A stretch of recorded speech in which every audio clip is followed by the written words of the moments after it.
India is sounding the Omicron warning and advising against non-essential travel and mass congregations. Good evening, I'm Barkha Dutt. You're with the Mojo story. Let's take a look at the key developments on this breaking story. Omicron is here. The official count is 101. That could mean thousands of infections already in the community. The Health Ministry, in a new briefing, is advising against congregations and advising that festivals should be low-key. This is as there's a fresh surge of COVID cases in both the United States and the United Kingdom. It is not clear whether all of the surge is caused by Omicron. Vaccines could be losing effectiveness, says the World Health Organization, making a compelling argument for a third shot, which should no longer be called a booster. But India is still not taking any decision on that third shot. The experts seem to agree that 3 vaccines will now make a complete vaccination course for COVID. Why is India dragging its feet? Is Omicron being underestimated or overestimated? The good news is that all of the cases thus far have been mild, more transmissible, but definitely less virulent thus far. Let's introduce our panel of experts on the program today. Professor Chauhan is with us. He's one of our best-known scientists. From London today, we are joined by also a foremost expert in that country in infectious diseases, Professor Polly Roy. And from Kerala today, we are joined by Dr. Rajeev Jayadevan. Let me start with you, if I may, Professor Polly Roy. We're, of course, seeing sort of England deal with a fresh surge. But what's important to understand is how this is reflecting in hospitalizations and ICU cases. Experts that we've been talking to in South Africa dealing with their experience of Omicron continue to say that they had more problems with Delta in hospitals and ICUs than they did with Omicron. What is the United Kingdom experiencing so far? So far, it seems that virus is transmitting fast, is true, but we cannot say that it is causing more disease that necessary for hospitalization. It is not really understood yet. There's not enough evidence yet because we did not differentiate between Delta versus the Omicron yet carefully. But of course, virus is transmitting very fast, and particularly non-vaccinated individuals are getting that virus quickly. And that's Now, understanding about the virus itself. Yeah. Now, the United Kingdom, Polly Roy, has moved very fast on the third shot. It's allowing everybody over 40, quite in contrast to India, that has not yet taken a move forward on this score. Do you believe that we have more data on what the third shot does? And when we say that there is sort of, the Omicron variant is escaping, do you find that the vaccines on the ground are still working against severe disease, even when it comes to this new variant? The vaccine will work if the individual has a high antibody. And that is the rationale and a good practice to have the booster dose, the third dose that we call here, booster dose. Because the first 2 doses that we have, the antibody goes down slowly, more quickly than other viruses, but so that cannot combat if some variant coming or even the same serotype coming, they will mitigate some protection. Therefore, it is essential that, and a good practice to have is these booster doses. Yes, but if you think about Africa, it is they did not do booster dose, and they are doing very well. They actually not diminishing the transmission slowly. That today's paper says so. Yeah, but can I ask you, you're talking about depleting antibodies, but antibodies are not the only measure of immunity against COVID, isn't that correct? Neutralizing antibodies, of course, but the neutralizing antibody is the best one, is the most important one. And then, of course, T cells immunity, which may sustain much longer. But if you have good level of high antibody, neutralizing antibody, you may not get infection. And even if you get infection, you're not going to get sick. That's what in general viruses, in any viral disease, it will happen. So that is the rationale about that. Okay, let me take this to Dr. Rajeev Jayadevan. Rajeev, the medical community in India has been divided on the case of boosters, and I actually don't like calling them boosters, third shots. There's also some division over whether mRNA vaccines work quite the same way as the AstraZeneca slash Covishield, which is what 88% of India has got. Where do you stand on this? Yeah, at this point, boosters definitely must be discussed in detail based on evidence, not on emotion.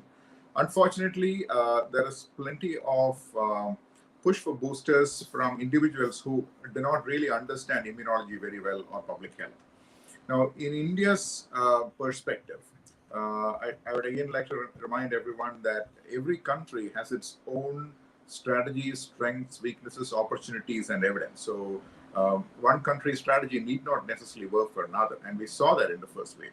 Now, coming to the question, as far as India's situation goes, we have good evidence on the ground that our vaccines are doing a fantastic job in terms of keeping serious disease and deaths down by a factor of well over 10 to 17 times compared to unvaccinated people. And that has not declined. Now, people like me, we've been holding meetings ever since the pandemic started. We interact with healthcare fraternity from grassroots to the top level in terms of administration, including nurses, including community workers. There is no evidence at this time that anyone who was vaccinated in January has been suddenly falling sick with severe COVID-19. So we know that, as Professor Roy said, the T cells are holding out. The adaptive immunity, as you yourself said, Barkha, it is holding out because ultimately that's the one that really prevents severe disease. Now, Yeah. breakthrough infections are happening ever since, when the first breakthrough infection was reported by Vinod Skaria and team, 17 days after administration of the second dose. So we've been hearing about them since April. I've been writing about them since April. And that's just the nature of the beast. These viruses, they leap Well, past mucosal. I'm glad you've actually said that, because we forget that Omicron is the seventh variant, and there could be no end to the number of variants as the virus mutates. But equally, Rajiv, as you know, the higher the number of infections, the more the chance there is of a new variant, of another mutation. So the question is, can we afford, even if Omicron is mild, can the country and can the world afford a high number of infections? The world cannot afford a high number of infections, specifically in one subgroup. I would like to single out one subgroup. That will be people in whom this virus loves to live for months on end. And that's a group of people who do not have adequate immune systems. In a relatively healthy individual, the virus does not live, I can't use the word live, but for want of a better word, let's say live for more than 10 to 14 days. And that is not enough time to generate the kind of mutations Omicron or Delta had, or even the Alpha variant. So we need to single out these individuals who are more likely to harbor variant and give them 3 doses. I don't use the word booster at all. These people really need at least 3 doses to mount a good response. So that is what we should do. It is really not infection in healthy people that's pushing mutations. It Okay. doesn't seem that way. Okay, so you're saying the immunocompromised and maybe the elderly. Professor Veer Chauhan, let me ask you a philosophical question. How long can this go on? There is a psychological threshold, I think, that has been reached by people. For example, I don't think you can lock down people again anywhere in the world. Even in countries which are trying lockdowns again, it is the unvaccinated that are being locked down. Isn't it time to just make the vaccines, at least in India, like the Aadhaar card, mandate them, make them compulsory? Otherwise, this is endless. We are perennially going to live a shrunken idea of life, because there is no telling how many mutations, how many variants could emerge. What would you advise the government at this point? Well, I could first, for a minute, just half a minute, speak about how viruses, the previous pandemics, H1N1 or flu or Spanish flu, have come, and finally, how did they go? And I think one should keep an eye on evolutionary pathways and pressures of these viruses. This one has an amazing ability. I slightly disagree with Rajeev on saying that if you let the virus multiply, it would mutate even in 14 days. Actually, it will mutate in 1 hour. Mutations are absolutely inherent to the virus because the copying of RNA itself is or DNA itself is faulty in the case of viruses. So if the transmissions are very high, If the transmission rates are very high, the virus says, this is what have to happen in Africa. Now, if transmission rates are controlled, that's why the beta came out in South Africa and Omicron again found in South Africa. If regions of the world are left unvaccinated, and vaccination is not a foolproof solution against this virus. Vaccination only protects you from you don't get infection easily. You get it, but you maybe virus doesn't multiply as much as it would if you're unvaccinated, etc., etc. Vaccines did pretty well, even for transmission in the very beginning. But what happened in Germany, Austria, UK, and now in USA has taken everybody was surprised. In UK, Polly has already said, I think what is happening right now, and remember, Delta was not only more infective, it reproduced itself much, much more. So Delta did two things. It was highly infective, much more than the previous fellows, but its reproduction rate were much higher. So therefore spread it faster. Come to Omicron, as much as we understand about it, it spreads 5 to 6 times faster than Delta itself. So the mutations have been amazing. But it taken 1 year for virus to do so. The ones you mentioned about Kappa and Mu and in Colombia, they never took hold. So these fellows took hold. So I want to just go back, revisit your question. What do you advise to the government? So there's a coronavirus called 229E, which is very common. We get it every year. That has been studied very well since 1980. And there's a reason to believe that the current COVID-19 it's dangerous to say what I'm saying, but I'll stick my neck out, is beginning to go that way. If one see the data that is emerged out from South Africa, and South African scientists are actually shouting at the rooftop that, look, this is less severe. This is what a successful virus would be. Spreads fast, it'll take over Delta. From where I can see, it probably will outpace Delta. Right now, both are there.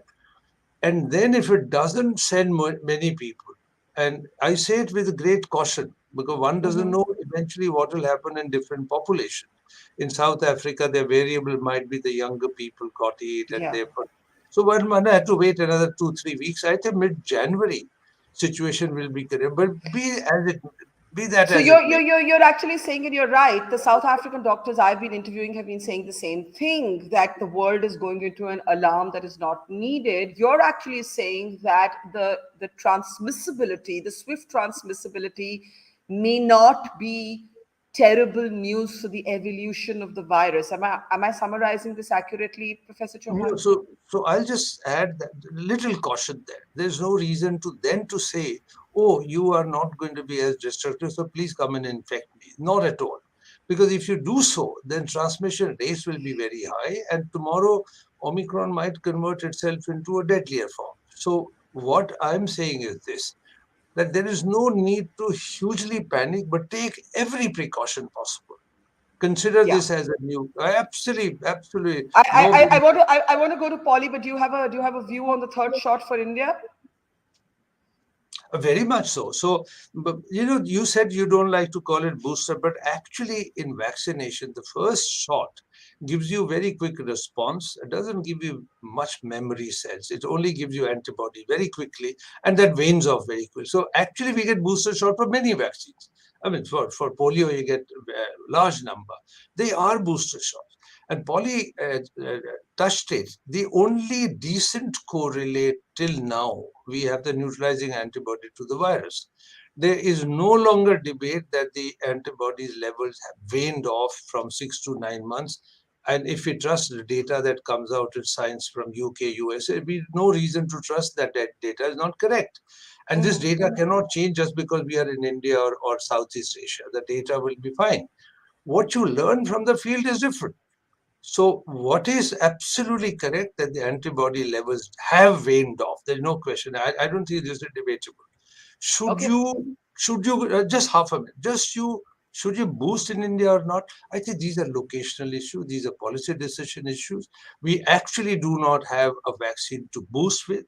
And if you want, I can explain to you adenovirus. We'll come to that. Yeah. Just hold that thought, because that's a very I'll leave important it. question. And I want to actually take that to Dr. Polly Roy, because the United Kingdom, like India, the first two doses were AstraZeneca, what we call Covishield in India, manufactured here at the Serum Institute. My question to you, Professor Polly Roy, is this. The UK is boosting with the mRNA. India doesn't have the mRNA right now. Do you think the science conclusively tells us that the boost has to be with an mRNA vaccine? Well, anything you do by vector-based vaccines, such as adenovirus vaccine, there are some implication, but mRNA don't have any foreign material on it. So that's a little bit safer. And also it's shown both Moderna and Pfizer are better quality antibody, well, better level antibody, I could say. So those are the probably the reason that one wants to do the booster dose with the mRNA. But I don't see anything wrong if you have a distance between second dose versus third dose with the adeno-based vaccine or Indian inactivated vaccine. That's no problem, I think. Would it I still feel work? very, I Would it feel, work? Would it yes, work? absolutely, absolutely. I only think that it is important in this situation. I am not panicking, and I'm telling everybody not get panicked about this scenario of Omicron, because we learn to live with the mutated virus. This is the way virus works, and slowly, slowly it will disappear anyway. But the point is that vulnerable people, immunocompromised people, probably have to be a little bit more careful than very healthy one to make sure that they have enough antibody level in their body. So Do you agree with Professor Chauhan that the evolution of the virus may in fact be good news as long as necessary precautions are taken at this point? yes, but because sometimes evolution of the virus also make it very attenuated, not severe, less severe. And that will happen definitely eventually. Yeah. Because it's not going to change continuously badly. It will change also mutated back different way that will be less severe there. That's happened in the tissue culture in the lab for all Yeah. viruses. All viruses, RNA viruses work same way. So it's no Very different for interesting. coronavirus really. Very interesting. But Rajiv, Dr. Rajeev Jayadevan, to turn to India, we are in this peculiar situation where we don't have a policy on the third shot yet, but we have vaccine wastage. Unlike other countries where there is a strong anti-vaxxer movement, we don't have that. But we still have vaccines going waste in private hospitals, and we have crores of Indians skipping their second dose, forget third. So how can we if we don't mandate vaccines for everything, isn't it criminal to allow vaccines to go waste? I'd much rather that those get redirected as third shots for the elderly and the frontline workers and the immunocompromised. Yes, wastage of vaccines in any context is completely unacceptable. I mean, I cannot accept that. So that's one. But let me present to you an interesting set of numbers. Did you know that 96% of deaths, COVID deaths in India, come from 25% of our population? That is the population over the age of 40. So if I were to prioritize allocation of vaccines from today onwards, I will focus on that group. And in that group, the higher you go with the age, the more bang you get for the buck. That is the most deaths you can prevent per dose or per vial of vaccine. So all of these extra doses lying around, I would use in descending order of age to get that extra dose in. The second dose for those who've taken first dose, and But at what do you least do one with dose. people who? What do you do with people who are skipping up? They're not showing up for their second dose. I don't know. We got to find a way to reach them. Find out people that they will listen to. See, every community is different. Every locality is different.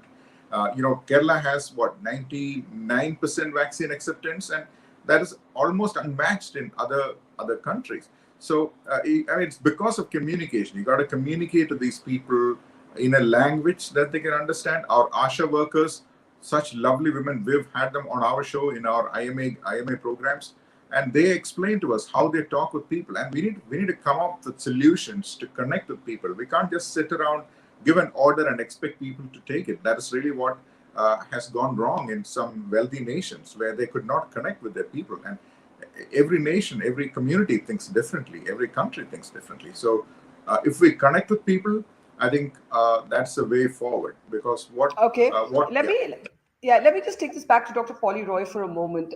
Above 40 is what the UK is boosting. Above 40 is where you have found, as you said, Rajeev, the maximum number of percentage of fatalities.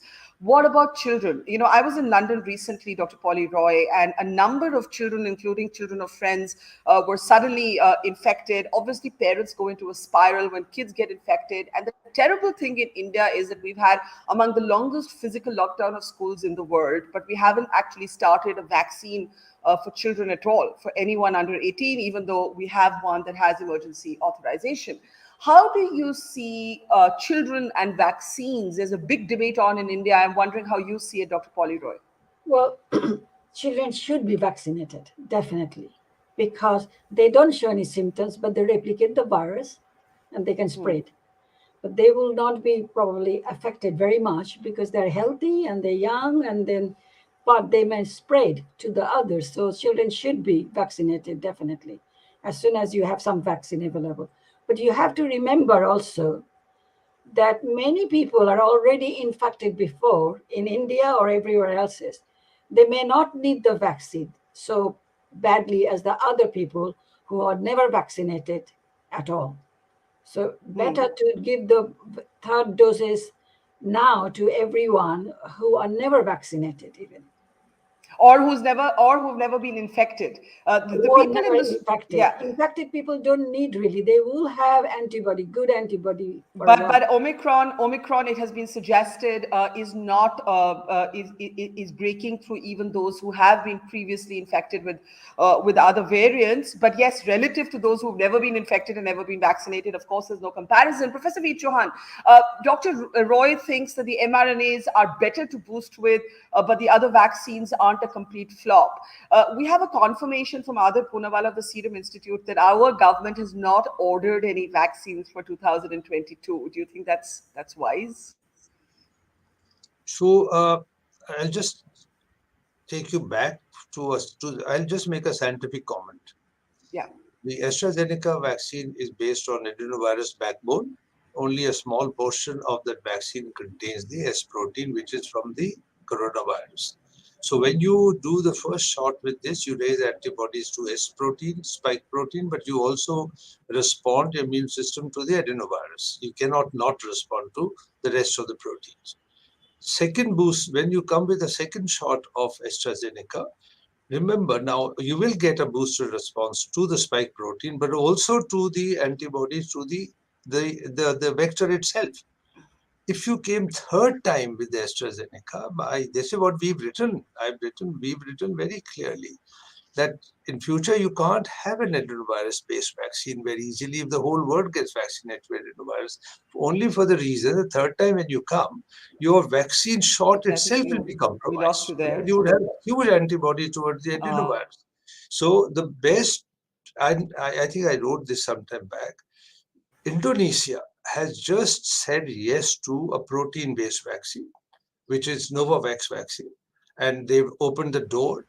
India at Biological Weapons and Serum Institute has already been licensed to produce these two vaccines. They are cheap, they are safe, they have less side effects than is the best booster to us, if you ask me. It's not available tomorrow, but certainly should be available as soon as possible, will be a protein-based vaccine. They are safe, they are cheap. Can I ask you to simplify this? You're saying the future of vaccines cannot be the ones that most Indians have got vaccinated with? Yeah, you see, the moment protein-based vaccines show up in the world, not only in India, the Cuba actually, untold story of Cuba. Cuba has vaccinated 80% of its whole population by a homemade vaccine, which is a protein-based vaccine. They have immunized people above the age of 2 to the whole of Cuba. You can check it. Anybody can check it.